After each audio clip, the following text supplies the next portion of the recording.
नमस्कार, मैं संजीव तिवारी आप सबका एक बार फिर स्वागत करता हूं आपके अपने चैनल उत्थान द राइजिंग में।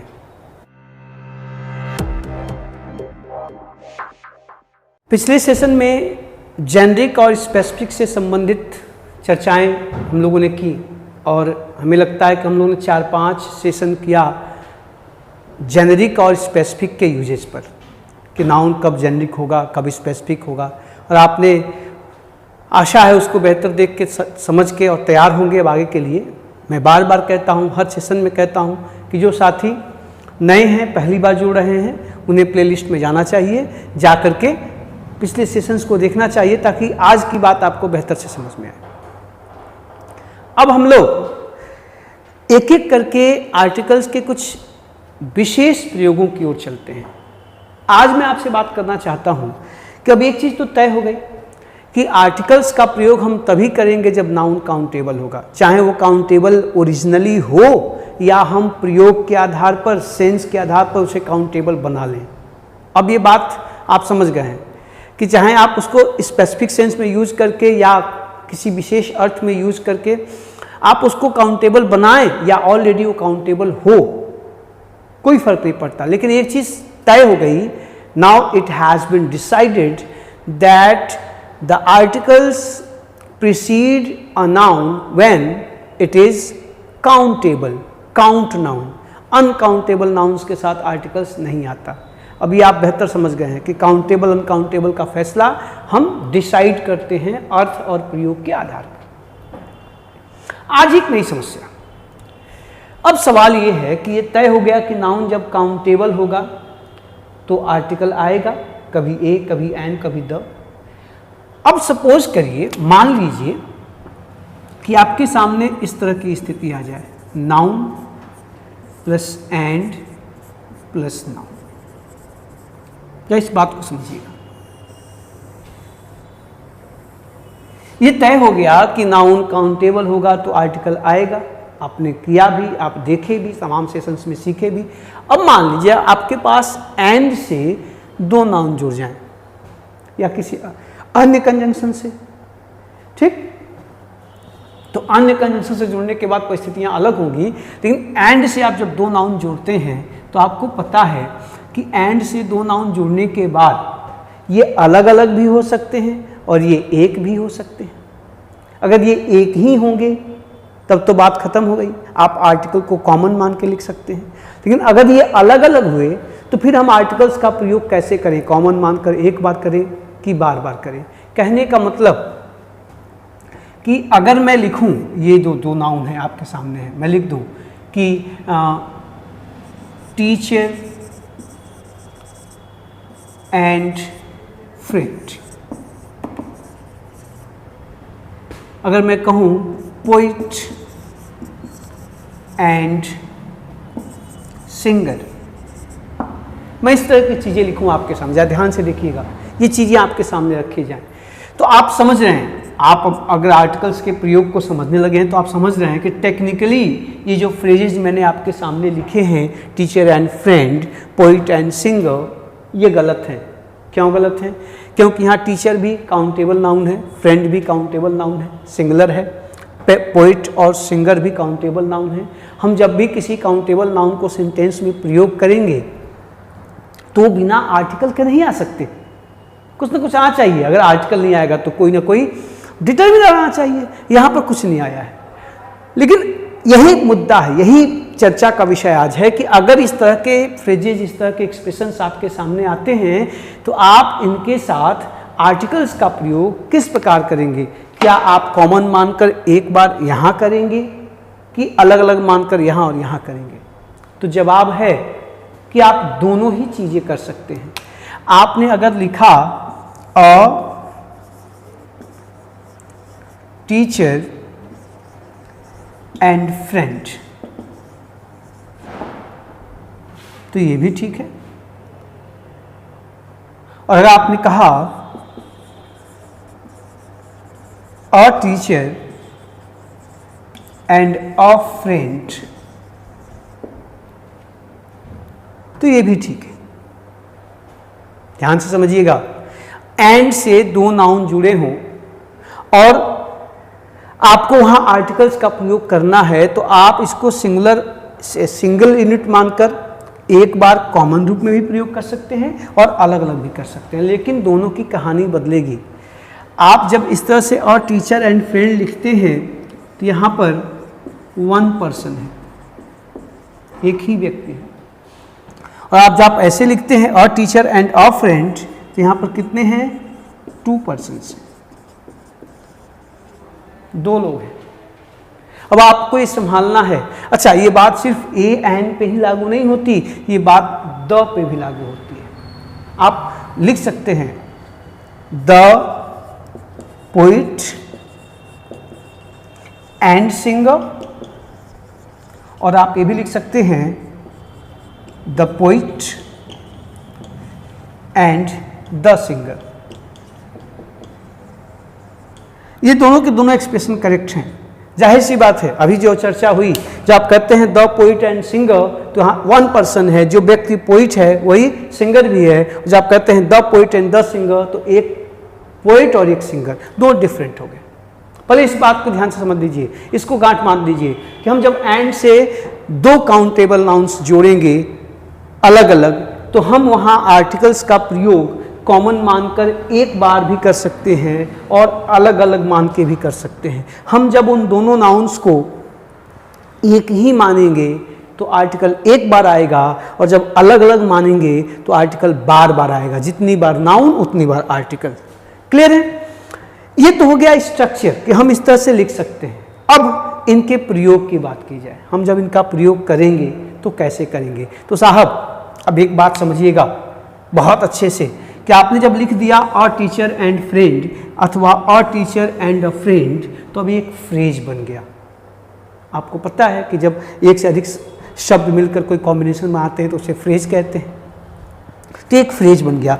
द पोइट एंड सिंगर एक फ्रेज है, the poet and the singer एक फ्रेज है। और आप ये भी जानते हैं, नहीं जानते तो आप सुन लीजिए कि जो फ्रेजेज होते हैं वो कभी नाउन का कार्य करते हैं, कभी एडजेक्टिव का कार्य करते हैं, कभी एडवर्ब का कार्य करते हैं। तो जब कोई फ्रेज नाउन का कार्य करेगा अर्थात वो नाउन बन जाएगा, तभी तो उसको नाउन फ्रेज कहते हैं ना। तो फिर एक नाउन वाक्य में सब्जेक्ट के लिए भी आ सकता है और ऑब्जेक्ट के लिए भी आ सकता है। हम इस फ्रेज का प्रयोग सब्जेक्ट के रूप में भी कर सकते हैं, वाक्य के कर्ता के रूप में कर सकते हैं, एंड ऑब्जेक्ट के रूप में भी कर सकते हैं, कर्म के रूप में कर सकते हैं। अब यहां पर आपको बहुत ही प्रिसाइज होकर सोचना है दोस्त कि अगर ये फ्रेजेज सब्जेक्ट के लिए प्रयोग किए जाएंगे तो डेफिनेटली इनका असर वर्ब पे पड़ेगा। अगर आपने इस फ्रेज का प्रयोग सब्जेक्ट के रूप में किया, जाहिर सी बात है वर्ब सिंगुलर होगी क्योंकि वन पर्सन की बात हो रही है। अगर आपने इस फ्रेज का प्रयोग सब्जेक्ट के रूप में किया तो जाहिर सी बात है वर्ब प्लूरल होगी क्योंकि यहाँ टू पर्सन्स की बात हो रही है। वही बात यहाँ भी लागू होती है। अगर ये सब्जेक्ट के रूप में आएगा तो वर्ब सिंगुलर होगी, एक वचन में होगी, एक ही व्यक्ति है। अगर ये सब्जेक्ट के रूप में आएगा तो वर्ब प्लूरल होगी क्योंकि दो व्यक्ति हैं। समझ आ रही बात? तो एक चीज कि अब यहाँ पर आर्टिकल के द्वारा ही तय होगा कि अगर ये फ्रेजेस सेंटेंस में आए then the number of verb would be either singular or plural. It depends which phrase you are going to use. Okay? Now, second thing, if you use these phrases as an object, then you have to be careful about the article. If you use this one, it stands for one person, article would be once, and if this then twice. बात को समझिए, अगर आप इनका प्रयोग object के रूप में करते हैं तो ये वाला आएगा कि ये वाला, ये इस बात पे डिपेंड करेगा कि आप वन पर्सन की बात कर रहे हैं कि टू पर्सन्स की बात कर रहे हैं। ये कंफ्यूजन आप क्लियर कर लीजिए। पहली चीज मैं फिर से एक बात दोहराता हूं, तब मैं एग्जाम्पल्स पे आता हूं। पहली चीज कि हम जब एंड से दो नाउन्स, काउंटेबल नाउन्स को जोड़ते हैं तो इनको लिखते समय ये जो लिखा गया है ये सही नहीं है, इसको इस तरह से लिखना सही है, यहाँ आर्टिकल का आना जरूरी है। तो आप जब इनको लिखेंगे तो अगर ये एक ही व्यक्ति के लिए प्रयोग करते हैं आप तो आर्टिकल एक बार आएगा, चाहे ए चाहे द, जो भी आप प्रयोग करना चाहते हैं। और अगर दो अलग अलग व्यक्तियों के लिखते हैं तो दो बार आएगा। ये क्लियर हो गया? अब तो एक टुकड़ा बन गया ना, फ्रेज बन गया ना। हम इनका जब प्रयोग करने चलेंगे सेंटेंस में तो ये सब्जेक्ट का कार्य भी कर सकते हैं, ये ऑब्जेक्ट का कार्य भी कर सकते हैं। जब ये सब्जेक्ट का कार्य करेंगे तो आपका ध्यान वर्ब पे होना चाहिए कि वर्ब सिंगुलर के प्लूरल, ये डिपेंड करेगा कि ये वाला कि ये वाला।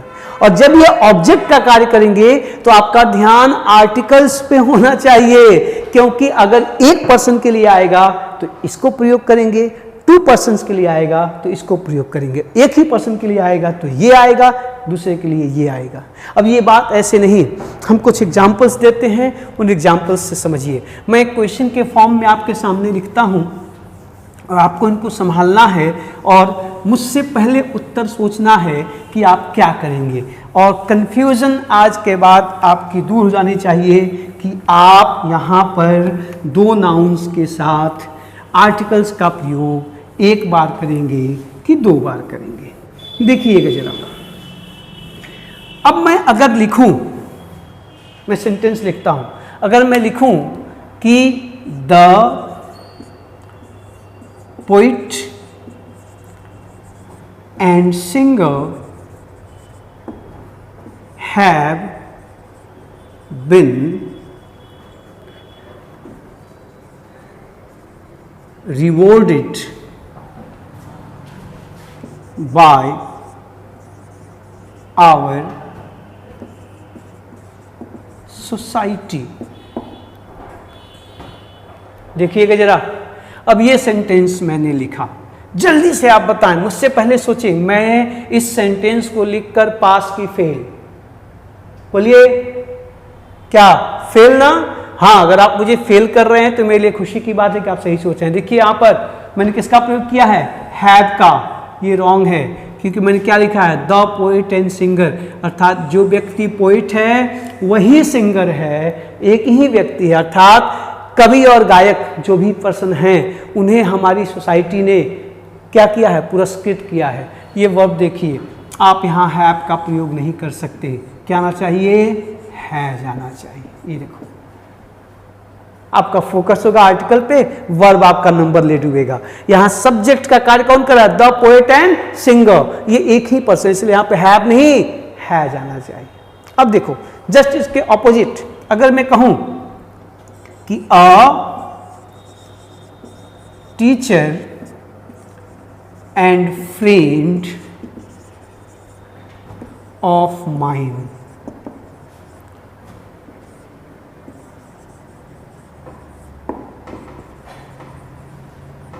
बताएं, आपके सामने मैंने रख दिया है, जल्दी से सोचें क्या भरेंगे आप यहां पर? कमिंग, वर्ब का जगह खाली है। आपने सोचा, अगर आप यहाँ पे इज सोच रहे हैं तो बिल्कुल सही सोच रहे हैं, अगर आर सोच रहे हैं तो गलत सोच रहे हैं, क्योंकि देखिए, और teacher and friend of mine मतलब शिक्षक और मेरे मित्र, वो मेरे शिक्षक भी हैं, हमें पढ़ाते भी हैं, और मेरे फ्रेंड भी हैं, मेरे मित्र भी हैं, वो आज आ रहे हैं। तो एक व्यक्ति आ रहा है कि 2 व्यक्ति आ रहे हैं? एक व्यक्ति आ रहा है, इसलिए यहाँ पे क्या होगा? इज का प्रयोग होगा। यदि आपने यहाँ एंड को देखकर कि 2 नाउन जुड़े हैं, आर का प्रयोग करोगे तो गलत होगा। इन द सेम वे कि a teacher and a friend of mine, अब देखो, अब क्या हो जाएगा साहब? आर कमिंग टू सी मी। अब देखिए, अब यहाँ पे वर्ब क्या हो गई? आर। बेटा जी लोग, अब यहाँ इज का प्रयोग करना ब्लंडर होगा। सेम सेंटेंस है, सेम सेंटेंस, मैंने सिर्फ एक आर्टिकल यहाँ पे इंसर्ट कर दिया, कहानी बदल गई। अब यहाँ पे 2 लोग आ रहे हैं, मेरे एक शिक्षक और मेरे एक मित्र मुझसे आज मिलने आ रहे हैं। वर्ब क्या हो गई? आर। अब यहाँ इज का प्रयोग करना गलत होगा। यहाँ वर्ब क्या होगी? इज। यहाँ आर का प्रयोग करना गलत होगा। आप देखिए, कैसे नाउन्स के साथ आर्टिकल्स आकर उसे कभी सिंगुलर और कभी प्लूरल बना रहे हैं, जबकि बचपन में आपको ये बताया गया कि दो नाउन जब एंड से जुड़ते हैं तो प्लूरल हो जाते हैं। ये बात बिल्कुल सच है, लेकिन हर जगह नहीं। अब देखिए कैसे आर्टिकल्स आपको गाइड कर रहे हैं कि आप सिंगुलर वर्ब का प्रयोग करेंगे कि प्लूरल वर्ब का प्रयोग करेंगे। ठीक बात है, आप इनको संभालिएगा। तो एक चीज कि आप जब दो नाउन जोड़ेंगे तो आपको वर्ब पे ध्यान देना होगा अगर आप इनका प्रयोग सब्जेक्ट के रूप में कर रहे हैं। अगर आप इनको ऑब्जेक्ट के रूप में प्रयोग कर रहे हैं तब देखिए आपका ध्यान किस प्रकार आर्टिकल्स पे जाना चाहिए। इनको संभालिएगा, मैं मिटा रहा हूं, देखिएगा जरा। अब मान लीजिए कि इन्हीं फ्रेजेस का प्रयोग हम ऑब्जेक्ट के रूप में करें। जैसे ही ये ऑब्जेक्ट के रूप में प्रयोग होंगे तो फिर प्रश्न की लीला बदल जाएगी। तब ये कहेगा कि अब आप मेरी लीला देखिए और आप अब वर्ब की जगह आर्टिकल पे फोकस करिए। बस पोजीशन बदलने की बात है। अब देखिए जरा, मैं इन्हीं बातों को इस प्रकार लिखूं कि Mohan is a poet and a philosopher। देखिए जरा, अब ये आपके सामने सेंटेंस किसने लिख दिया कि Mohan is a poet and philosopher. अब यहां किसकी गलती है? अब आर्टिकल की गलती है। कुछ दोस्त, कुछ मुन्ना मुनिया लोग फट से, सर जी यहां दो लोगों की बात हो रही है, इज को आर कर दीजिए। ये बहुत ही कॉमन आंसर बच्चों का होता है कि यहां आर होना चाहिए। क्यों? दो लोगों की बात हो रही है। अरे साहब, वो ऑब्जेक्ट है और ऑब्जेक्ट कभी वर्ब को कमांड नहीं करता। ये वर्ब हमेशा सब्जेक्ट से कमांड होती है ना। तो यहाँ सब्जेक्ट कौन है? मोहन है, तो मोहन के लिए तो इजी आएगा।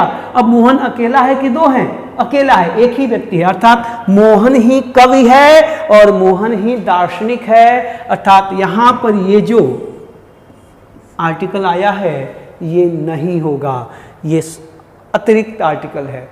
आप कहेंगे Mohan is a poet and philosopher. Mohan कवि और दार्शनिक दोनों है, पर्सन एक, डेजिग्नेशन दो, इसलिए वहां एक का प्रयोग नहीं होगा। तो ध्यान से देखिए, उसी कॉन्सेप्ट से ये आर्टिकल का एरर निकला और उसी कॉन्सेप्ट से अभी कुछ देर पहले आप वर्ब का एरर निकाल रहे थे। तो आपको सावधान होकर समझना है कि जब आप दो नाउन्स को एंड से जोड़ेंगे तो आर्टिकल कॉमन भी हो सकता है, आर्टिकल सेपरेट भी हो सकता है। दोनों परिस्थितियां लागू हो सकती हैं। इनका प्रयोग करते समय आपको पहले अर्थ समझना पड़ेगा कि एक की बात हो रही है कि दो की बात हो रही है, एक चीज। दूसरी चीज, आप इनका प्रयोग सब्जेक्ट के लिए कर रहे हैं कि ऑब्जेक्ट के लिए, इस पर भी ध्यान देना होगा। ऑब्जेक्ट के लिए करेंगे तो आपका ध्यान आर्टिकल पे होना चाहिए, सब्जेक्ट के लिए करेंगे तो आपका ध्यान वर्ब पे होना चाहिए। एक चीज और, यहाँ एक बात और आएगी, ये जो सारी बातें तब लागू होती हैं जब कोई नाउन हो जो एक भी हो सकता है और अलग अलग भी हो सकता है। ऐसे बहुत से नाउन आप एंड से जोड़ेंगे जो एक हो ही नहीं सकते, हमेशा अलग ही रहेंगे। और ऐसे बहुत से नाउन्स आप एंड से जोड़ेंगे जो अलग ही रहेंगे, एक नहीं हो सकते। तो फिर आपको उसी हिसाब से तय करना है कि वहाँ आर्टिकल एक बार आएगा कि दो बार, और वर्ब सिंगुलर होगी कि प्लूरल। मैं एग्जांपल दे रहा हूँ, जैसे मैं कहूँ, अब कोई लिख दे कि the president and prime minister, ठीक है, is coming to our city. अब ये लिख करके वो आपसे बहस करे कि मैंने सेंटेंस सही लिखा है, एंड से दो नाउन जब जुड़ते हैं तो हम द का आर्टिकल्स का प्रयोग, द का चाहे ए का चाहे एंड का प्रयोग एक बार करते हैं तो एक होता है, दो बार करते हैं तो दो होता है। वो बकवास कर रहा है, अब ये कुतर्क कर रहा है। आपको पता है कि भारतीय संविधान में ही नहीं, लगभग दुनिया के सभी देशों में एक ही व्यक्ति प्रेसिडेंट और प्राइम मिनिस्टर नहीं हो सकता। ये दो अलग संवैधानिक पद हैं, आप इनको आर्टिकल के द्वारा एक नहीं कर सकते, संविधान ही पलट जाएगा। तो अभी बकवास कोई करेगा कि मैंने एक बार किया है, दो एक ही व्यक्ति हैं, इट इज नॉट पॉसिबल। सो अब यहां पर गलती क्या है? यहां आर्टिकल आना चाहिए और यहां वर्ब प्लूरल होना चाहिए। आप कहेंगे कि the president and the prime minister, यहां द लगाइए और यहां इज नहीं आर होगा।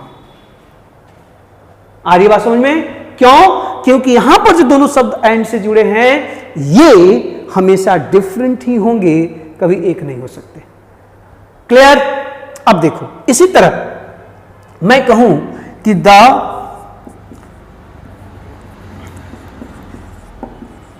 प्राइम मिनिस्टर एंड द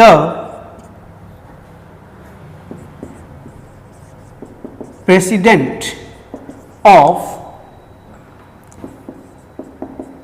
नीति, मैं पुराना वाला ही लिख रहा हूं, आपको पता है क्या नहीं रहा, लेकिन फिर ना द प्रेसिडेंट, द चेयरमैन करो, and the chairman of the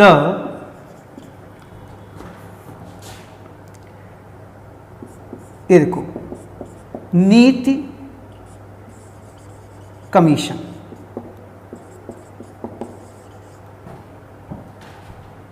have decided to resign। Suppose करिए एक हाइपोथेटिकल सेंस सोचिए कि रिजाइन। अब ये सेंटेंस आपको कोई लिख दे और कहे कि हमने बिल्कुल सही लिखा है, बिल्कुल सही लिखा है, एंड से दो नाउन जुड़े हैं, मैंने दोनों को द लगाया है, दो अलग अलग हैं इसलिए वर्ब प्लूरल होगी और इसीलिए यहां पर मैंने वर्ब को प्लूरल रखा है, तो ये संभव ही नहीं है, इट्स रॉन्ग। अब आप अगर विद्यार्थी हैं, तैयारी करते हैं, या आपके पास कॉमन सेंस है, भारतीय संविधान के बारे में आप जानते हैं कि जो भाई पहले वो योजना आयोग था, अब वो नीति कमीशन है, तो जो भारत का प्रधानमंत्री होता है वो नेचुरली नीति कमीशन या पुराने योजना आयोग का चेयरमैन, अध्यक्ष मान लिया जाता है। ये पदेन पद है, ये पदेन है, पहले से यही व्यक्ति यही है, ये अलग से नहीं हो सकता। तो यहाँ पर साहब ये दो नहीं एक ही व्यक्ति हैं, इसलिए यहाँ पर द का प्रयोग नहीं होगा, ये वन पर्सन है, टू कभी हो ही नहीं सकते, और यहाँ पर हैव की जगह हैज होगा। या संभालिएगा चीज़ों को, ये छोटी छोटी बातें आपको परेशान न करें बोलते समय और एग्जाम में लिखते समय, ठीक है ना? तो ठीक से कि दो एंड से जुड़ेंगे, आर्टिकल दो बार आएंगे तो दो होगा, एक बार आएगा तो एक होगा, ये बिल्कुल सच है, लेकिन ये सच हर जगह लागू नहीं हो सकता। आपको देखना होगा पहले कि क्या जुड़ने वाले नाउन डिफरेंट हो सकते हैं, अगर हाँ तो ये बात लागू होगी, अगर डिफरेंट नहीं हो सकते तो ये बात लागू नहीं होगी। इसी तरह से क्या ये नाउन कभी एक हो सकते हैं, हाँ तो आप दोनों नियम लगा सकते हैं आवश्यकता के अनुसार, अगर ये एक नहीं हो सकते तो ये नियम लागू नहीं होगा। आपके सामने ये दोनों एग्जाम्पल से आप समझ सकते हैं। और सब्जेक्ट ऑब्जेक्ट का भी ध्यान रखिएगा। एक छोटी सी बात और, ये बात सिर्फ आर्टिकल पे लागू नहीं होती, ये बात पजेसिव्स का जब प्रयोग करते हैं, पजेसिव एडजेक्टिव्स का, डिटर्मिनर्स का आप जब प्रयोग करते हैं तब भी ये बात लागू होती है। सारी चीज़ों को बहुत बारीकी से संभालते चलिएगा, कोई जल्दी नहीं है, थोड़ा थोड़ा करके आप चीज़ों को समझिए।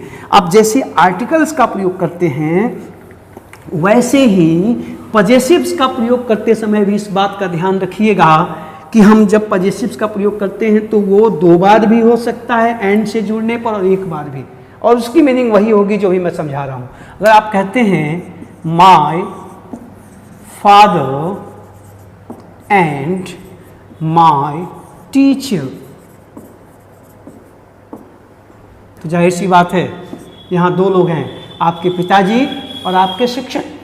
लेकिन अगर आप इसको लिखते हैं माय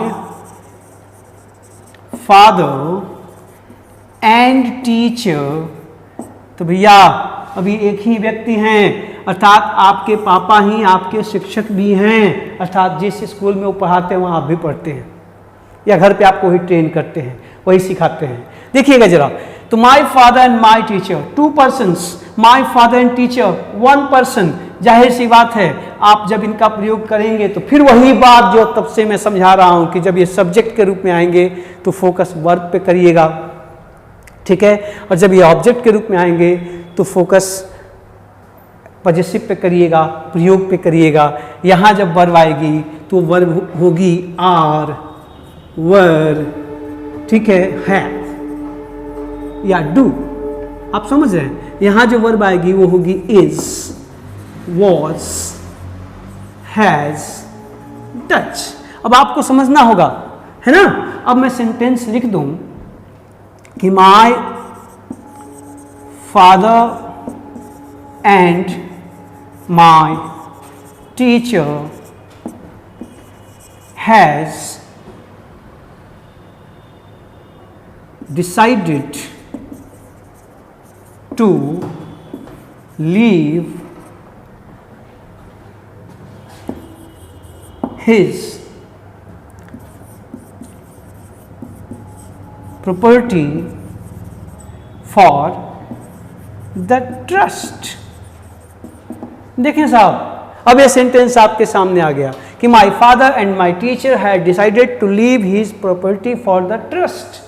अब ये सेंटेंस आ जाए और इसको उसने ऐसे जो है बना दिया ए, यहाँ लिख दिया बी, यहाँ लिख दिया सी, यहाँ लिख दिया नो एरर डी। अब कहेगा आपको टिक करने के लिए, तब ये नहीं कि मेरे पापा ही मेरे, ठीक है। तो अब यहाँ पर दोनों चीज़ें संभव हैं, आप दो बार भी प्रयोग कर सकते हैं, अलग अलग हो तो एक बार कर सकते हैं, एक ही हो तो पहले इस सेंटेंस को पढ़ के तय करो कि यहाँ एक की बात हो रही है कि दो की बात हो रही है। तो देखो जरा, यहाँ पे सिंगुलर वर्ब आई है, ठीक, और यहाँ पे हिज आया है। देखिए सी पार्ट में हिज है, बी पार्ट में हैज है। ये दोनों चीज़ें क्या साबित कर रही हैं कि आप एक ही व्यक्ति की बात कर रहे हैं। हाँ, अगर यहाँ पे हिज की जगह देर होता, यहाँ देर होता, तो फिर आप कहते कि ये दो लोग हैं, यहाँ हैज की जगह हैव होना चाहिए।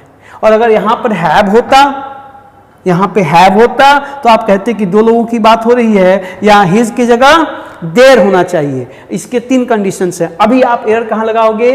ए में। क्या गलती है? क्योंकि मेरे पापा और शिक्षक, अर्थात आपके पापा टीचर भी हैं आपके और शिक्षक भी हैं, उन्होंने तय किया है कि वो अपनी संपत्ति ट्रस्ट को दे देंगे। इसलिए इस वर्ब और उस पजेसिव को देख करके ये साबित हो रहा है कि वन पर्सन की बात हो रही है, इसलिए यहाँ पर इस माई का प्रयोग नहीं होगा। अगर यहाँ मैं हैव लिखा होता कि my father and my teacher have decided, तो आपका आंसर सी होता, तब यहाँ हिज की जगह देर होता, हिज की जगह देर होता। और अगर यहाँ पे देर लिखा होता, यहाँ पे देर लिखा होता, तब आपका आंसर बी होता, तब हैज की जगह हैव होता। ध्यान से चीज़ों को देखिएगा। और अगर यहाँ पर भी देर होता और यहाँ पर हैव होता और यहाँ पर माई ना होता, तो फिर आप कहते कि हाँ माई लगाई है। ध्यान से इसको चिंतन करिएगा, ये सारी चीज़ें आपको समझनी है। इसलिए आपको ध्यान से, जब दो नाउन एंड से जुड़ते हैं तो एंड से जुड़ने पर उनके साथ आर्टिकल कॉमन भी हो सकता है और अलग भी, और पजेसिव भी ऐसे हो सकते हैं। इनको संभालिएगा, जतन करिएगा, रिवाइज करिएगा। कोई बात अगर नहीं समझ में आई हो, कोई कंफ्यूजन हो, तो कमेंट बॉक्स में जाइए, अपनी बात रखिए। I am always there. Please do let me know your problems. I am there just to solve your problems, not to create problems. Okay, next session में फिर चर्चा होगी इसके आगे। Thank you.